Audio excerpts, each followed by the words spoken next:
Ẹ kú dédé ìwòyí, òní lọ́jọ́ Ìṣẹ́gun Tuesday ọgbọ̀njọ́ oṣù kejì ọdún 2024. Ẹ jẹ́ ká tún jọ gbọ́ àwọn ìròyìn tó jẹyọ láti inú ìwé ìròyìn The Matrix. Ẹniọlá Sálíù lórúkọ mi. Ìjọba àpapọ̀ ti sọ̀rọ̀ ó ní kò nílò kí ìfẹ̀hónúhàn kankan wáyé mọ́ rárá.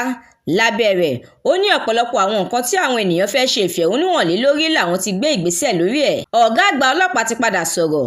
Ó ní ààbò tó péye yóò wà fún àwọn olùfẹ̀hónúhàn. Abẹnugan ilé ìgbìmọ̀ aṣojú-ṣòfin ti pe àwọn aṣòfin rẹ̀ padà sẹ́nu iṣẹ́ láti ìsinmi tí wọ́n wà ní pàjáwìrì. Àwọn alága ẹgbẹ́ òṣèlú APC ní ìpínlẹ̀ ti fọnmú o. Wọ́n ní àfojúsùn ìfẹ̀hónúhàn tó fẹ́ wáyé ní láti rọ ààrẹ Tinubu lóyè.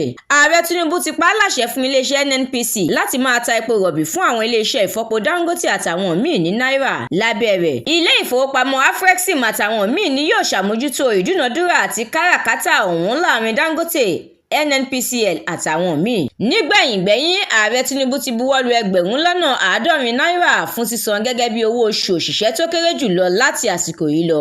Àjọ NCC ti pa á láṣẹ pé kí gbogbo àwọn iléeṣẹ́ ojú òpó ìpè máa ṣí nọ́mbà ẹ̀rọ ìpè tí wọ́n ti pa lẹ́yọ ọ̀ṣọ́kà. Iléeṣẹ́ Multichoice ti jáwé olúborí ní ilé-ẹjọ́ tribunal lórí ẹjọ́ tí àjọ CCPT pè takò tó ní ṣe pẹ̀lú àfikún owó ojú òpó GoTV àti DSTV. Peter Obi ti dá Okonkwo lóhùn o. Ó tún gba àwọn ọmọ ẹgbẹ́ òṣèlú Labour lápapọ̀ nímọ̀ràn láti ṣọ́ra fún ọ̀rọ̀ tó ń ti ìgboro ẹnu wọn jáde. Gómìnà ìpínlẹ̀ Ondo Lucky Ayédatiwa ti yan Ṣèyí lọ gẹ́gẹ́ bí olùbádámọ̀ràn pàtàkì rẹ̀ lórí ọ̀rọ̀ amúlùúdùn àti ètò ìgbafẹ́. Ìròyìn eré ìdárayá. Ẹgbẹ́ agbábọ́ọ̀lù Arsenal ti ṣetán láti gbé agbá ọwọ́ ẹ̀yìn ẹgbẹ́ agbábọ́ọ̀lù Bologna, ìyẹn Ricardo Calafora. Àwọn ìròyìn lóríṣiríṣi lẹ́wọ̀n máa jẹ̀gbádùn ẹ̀ tẹ́ ẹ bá darapọ̀ tẹ́ ẹ sì tẹ̀lé wa lójú òpó The Matrix lórí Facebook, Instagram, TikTok, YouTube àti X. Àdúrà mọ́mi Balógun ló ṣòǹgbìfọ̀ ìròyìn yìí.